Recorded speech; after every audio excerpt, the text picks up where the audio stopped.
ఈ మధ్య ప్రపంచవ్యాప్తంగా వర్షాలు బాగా పెరిగిపోయి విమానాశ్రయాలు చాలా దేశాల్లో నీట మునిగిపోయాయి.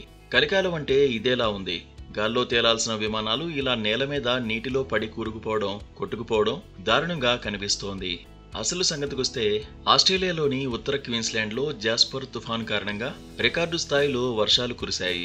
24 గంటల వ్యవధిలో బ్లాక్ మౌంటైన్లో 625 మిల్లీమీటర్ల వర్షం పడినట్లు అక్కడి వాతావరణ శాఖ వెల్లడించింది. మరికొన్ని ప్రాంతాల్లో 300 మిల్లీమీటర్ల మేర వర్షం కురిసినట్లు తెలిపింది. తుఫాను మొదలైన నాటి నుంచి 20 చోట్ల మీటరుకు పైగా వర్షపాతం నమోదైనట్లు పేర్కొంది. డెయింట్రీ నదీ పరివాహక ప్రాంతంలో మొత్తం 820 మిల్లీమీటర్ల వర్షపాతం రికార్డైంది. రానున్న 24 గంటల్లో కొన్ని చోట్ల 500 మిల్లీమీటర్లు వర్షం పడే ప్రమాదం ఉందని వాతావరణ శాఖ హెచ్చరించింది.